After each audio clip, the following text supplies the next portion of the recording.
This video is called Cancer is fucking complex and double fucking complicated. And I'm going to explain some of the little I know about cancer and try and get across this point of just how insanely complex and insanely complicated it is. And why I'm explaining this, why I think it's important to understand, is that it helps you to understand that cancer treatments are complex and complicated.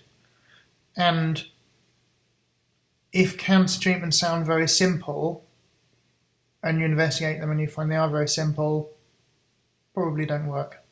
It's probably nonsense. Many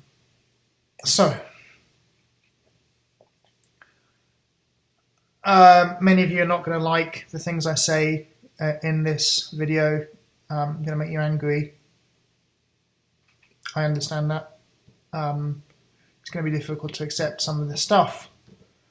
So let's start with the hardest thing to accept, which is that humans are basically alien in terms of the matter that makes up the human.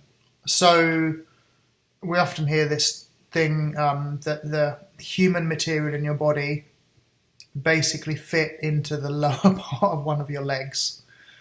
So you think about, look at your legs and look at the knee, look down to the ground. That volume, that's how much of your body is human. Everything else is alien. Alien, obviously not meaning extraterrestrial, although there is a theory that building blocks for complex life came via comets from outside of the Earth. Well, I'm never really sure what extraterrestrial means, because some people say it's like outside of Earth, but then the extraterrestrial, the terrestrial planets are the three planets close to the Sun, like Mercury, Venus, and Earth. So extraterrestrial, I guess, means from beyond those three planets. Anyway, now maybe that's something that's quite upsetting to a lot of people. Doesn't fit well with religious beliefs and that kind of thing. The evidence is overwhelming, though, that the vast majority of material in our body comes from outside. You know, it's microbial, right? It's it comes from all the bacteria and those kind of things. And the current scientific idea of the origin of complex life is basically that there was so the bacteria eats another bacteria, usually the second bacteria die, or whatever, maybe not bacteria, but some kind of single cell organism eats a bacteria. The bacteria is going to die, but just by chance, once, possibly several times, a single cell ate a bacteria and that bacteria didn't die. That bacteria became an energy source for the cell. And from this, interesting things happen. And again, there's actually quite strong evidence for this, which is that, that we used to think DNA was just in the nucleus of a cell. It's now been discovered, or I think maybe quite a while ago. You can tell my scientific knowledge is pathetic, but it's been found that there's DNA in mitochondria or mitochondria, depending on how you like to pronounce it. Mitochondria, they are the energy source for cells, like something that metabolizes the sugar and the other stuff that's kind of floating around in the cytoplasm, the kind of liquid of the cell. My son's just coming back, but I'm going to continue with the video and he's going to be very quiet. He might come and say hello, actually. Come and say hello, Edward.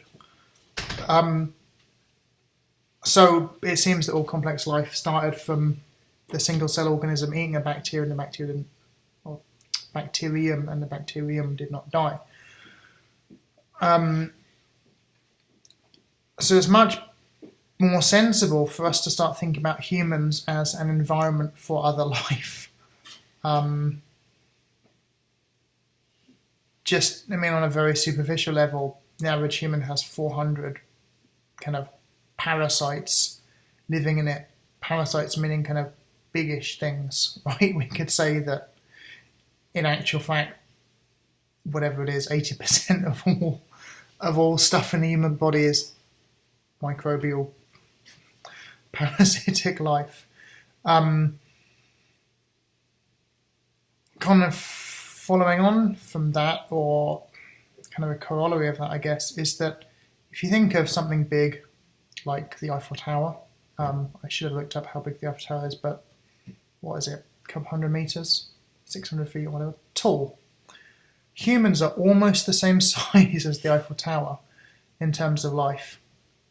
I'm just going to get my son to come and say hello. Hello. So hello everybody in Webland. It's my son Edward. He'll hopefully be in some future videos, but I'm going to finish the science one, and Edward's going to go upstairs and we'll see him in another video. I think so. So humans are basically the same kind of size as things like the Eiffel Tower in terms of life. Almost all life on Earth, when I say almost all, I think it's like 99 point something percent of life on the Earth is microscopic. Almost all of it. Right? All the animals, all the plants, all of humans makes up a very, very, very small part of life. So it's much more sensible to think of the human body as any kind of large complex organism as an environment for other organisms to live on. This is particularly relevant to me because I have bowel cancer, and the digestive system, let's say, all the bits that I always forget the names of, like what's it, alimentary canal and stomach and small intestine, large intestine. It's kind of teeming with microbes that digest our food, protect our body in various ways. It's kind of interesting, even these larger parasites in our body. You hear these terms in science, like people talk about parasitic life and like symbiotic stuff. So symbiotic, where the organisms kind of work together, and a very possibly superficial example of symbiosis is kind of like whales that have limpets or whatever growing on the whales, and then other fish, whatever, come and eat these limpets. What's interesting is that it seems whenever you kill off a life form that lives on another life form, bad stuff happens, even when, as to all kind of appearances, it's a parasitic relationship. But still, it just seems that if we kill off these parasites in us or whatever, usually bad stuff happens. So if we start to think of the human body as an environment for loads and loads of other life, absolutely not limited to the, on average, 400 largest parasites that are living in our skin and different bits of our body. And if you then think that a single cell, a single human cell, is more complicated and certainly more complex than a city the size of London, whatever, you start to understand the intricacies, well, how intricate these processes are that are going on in the human body. And that starts to give us a clue as to why diseases are so complex. And if you think about cancer, you've got this cells rapidly dividing, and when a cell divides, that might not be perfect cloning, and there might be things killing some of those cells.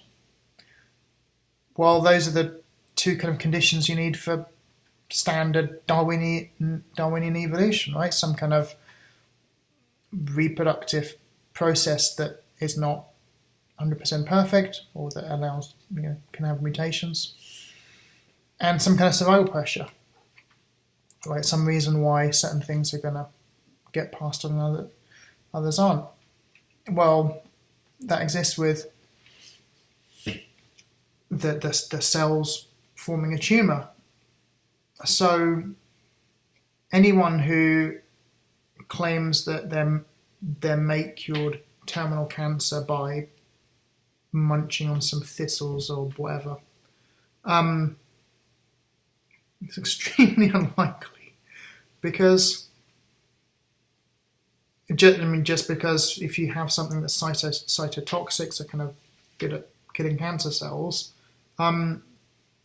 you get just very basic Darwinian evolution happening, and some cells are going to survive and pass on those survival traits to other cancer cells, to future generations of cancer cells growing in your body. So if you look at, in my case, I'm having chemotherapy, and I believe that the chemotherapy I'm having, 5-FU, just is directly cytotoxic, so kind of tries to kill rapidly dividing cells. Some chemotherapies, it's been found, actually have were believed to directly kill rapidly dividing cells, but it's actually been found out that they are inciting an immune response instead, so they're kind of activating immune cells, and that's having a cytotoxic effect. It also, it seems, with some chemotherapies that chemotherapy makes it harder for the cancer to suppress the immune system. So it kind of suppresses the immune suppression response of the cancer. And I'm having immunotherapy, where I'm having a type called autologous immune enhancement therapy, where the immunotherapist takes some of your peripheral blood, so that's just the blood that goes around the outside of your body, I guess, from the name, and they have some process where they extract the NK cells, so these are part of your immune system that kind of naturally attack stuff, instantly natural killer cells. And they do what's called expansion, where they basically, over a couple of weeks in a lab, they get these cells and produce far more of these cells, and very, very active ones, and then put them back in your body. And you'd think, wow, this is amazing, it'll just go and zap the cancer. But the cancer has lots and lots of protections. So there are proteins that form, so there's a family of heat shock proteins. So there's a family of heat shock proteins that can protect the cancer. There's a family of heat shock proteins that can damage the cancer. The microenvironment of tumours is strongly is it acidic? And that kills the NK cells. So hopefully this video has just given you a little bit of a glimpse into how complex the human body is, and complicated. So I might do another video on the difference between complex and complicated, because it's quite interesting. But thanks for watching. More videos soon.